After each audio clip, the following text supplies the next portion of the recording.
Alright guys, welcome back. We are focused now on imperialism in China in our study of Unit 4, Imperialism.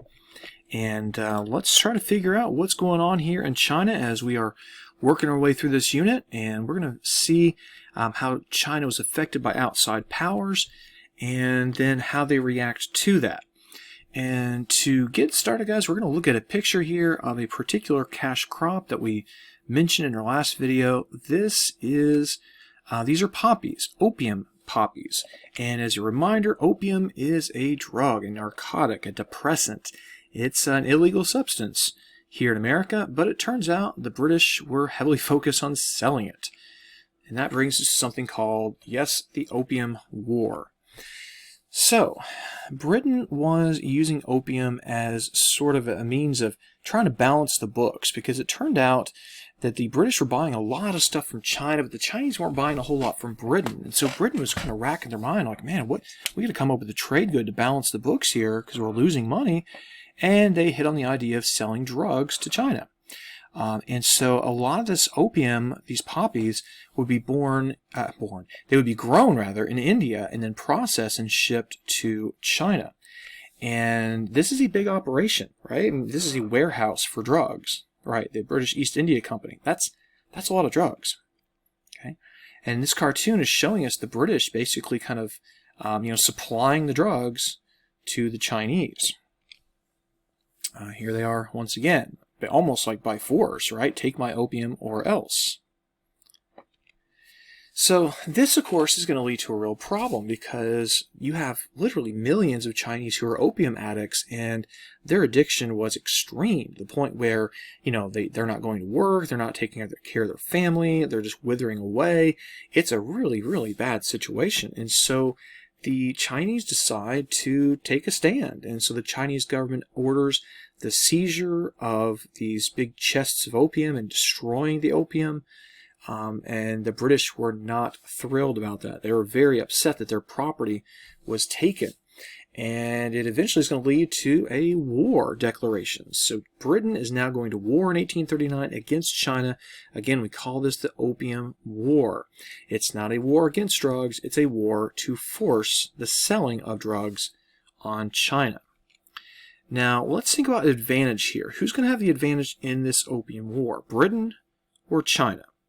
Now, you would think China, because they're the biggest country in the world, of course, at this time, in terms of population anyways, and they're all the way on the other side of the globe of Britain, but Britain's got the better technology, and so Britain is going to win the Opium War, and it's going to humiliate the Chinese.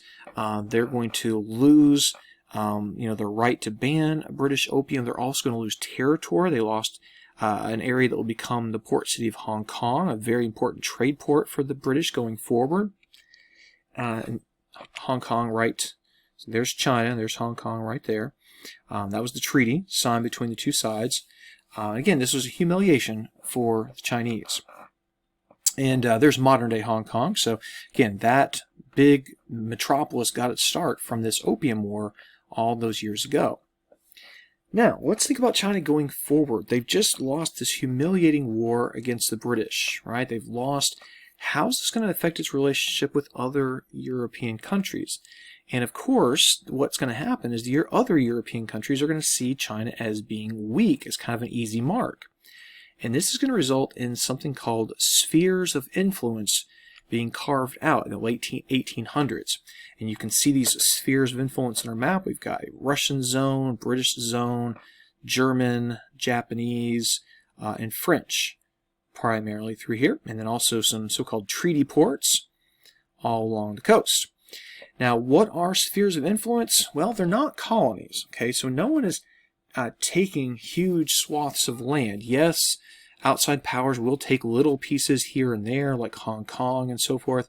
But these areas out here are not owned by the Russians or the British or the French. Rather, they're areas of exclusive trade. It's an exclusive trade zone where basically only the British can trade with the Chinese here, only the Russians, only the Japanese, and so forth. It's like their own little trade zone created in in China. Sorry, I saw Germany on the map and kind of slipped my mind there. So here we are looking at political cartoon, you've got China kind of upset about this division of China that's taking place. You've got Britain and Germany and Russia and Japan and France all kind of, looking at, okay, who's going to get what? And it's kind of similar to what we saw with the Berlin Conference and Africa being divided up. Now, in 1899, the United States kind of introduces and gets other European countries to agree to this thing called the open door policy. America was afraid that we were going to get shut out from the very valuable trade with China if other Europeans kept expanding their spheres of influence. But with the open door policy, it basically says that we're not going to divide China into big colonies, and trade will still remain open, but we'll respect the spheres of influence. Now, for Chinese nationalists to see their country being carved up into these spheres of influence and outsiders kind of deciding what should happen to China, it was humiliating, and also made them really angry. And they're angry, of course, at the Europeans, but they're more angry at their own government. Why is the government of China letting this happen? And so what we're going to see is this foreign imperialism is going to spark Chinese nationalism, which is going to result in something called the Boxer Rebellion. So the Boxer Rebellion is named for a group called the Boxers, and these were extreme Chinese nationalists who were upset. They're angered at foreigners. They called them foreign devils. They also were upset with their own government. They're also extremely angry at Chinese who had converted to Christianity, seeing them as kind of basically turncoats or, people who, traitors basically. And so they're going to launch this big rebellion, causing all kinds of problems.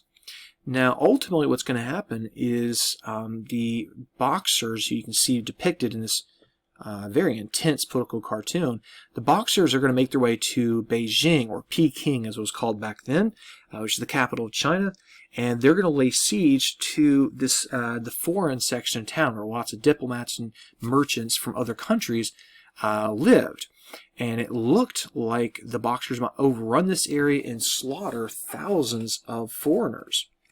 But what happens instead is a group of soldiers from around the world show up and are able to defeat the Boxers. So you've got American soldiers, British soldiers, French, Russians, Austrians, Italians, like they're all there, this multinational force, and the Boxers are defeated. And this brings us to our last big event we're going to cover today, guys. It's the 1911 Revolution. It's also known as the Shanghai Revolution. So what happens? Well, the Chinese monarchy had been in place, literally for thousands of years in China. And that's going to come to an end because nationalists who are angry at their government's weaknesses, angry at the failure of the Boxers, angry at foreigners for having ever more power over China, are going to take out their rage not against foreigners, but against their own government. And the Qing Dynasty is overthrown. That's the last emperor China ever had. Puyi was his name. And then China transitions to a republic. That's the flag of this new republic. Now, this republic was based on the teachings and philosophy of Sun Yat-sen, who was a Chinese nationalist who had lived in America for quite a while. And he had three big principles of the people, he called them: nationalism, democracy, and livelihood. Now, we know what nationalism is, we know what democracy is. Livelihood really speaks to the fact that if you look at Chinese history, with their huge population, it's always been very difficult to make sure that everyone has enough to eat, enough shelter, and so forth. And so, for most of Chinese history, you had just a very, very large underclass who were living pretty miserable lives of poverty. And so livelihood refers to the fact that people should have their basic needs taken care of. In other words, people should have the opportunity to have a job, to have enough money to feed their family, and so forth. So we're going to put all these into place according to the three principles of the people in this new Chinese Republic. All right, so in our video, guys, as a quick review, we talked about the Opium War, where Britain came in and really pushed China around. They gained land. China was humiliated. They continued to have to buy the opium. We learned that other foreigners take this as a cue to gain more power over China by carving out the spheres of influence, which were those trade zones. And then we also looked at the Boxer Rebellion. Boxer Rebellion was all about the nationalists rising up and fighting back against foreigners. And unfortunately for the nationalists, they lost. And then we also looked at the Xinhai, or 1911 revolution, where China transitioned from a monarchy to a republic. And in our next video, guys, we're going to stay in Asia and take a look at Southeast Asia, see what's going on over there, and also look at Japan in the coming days.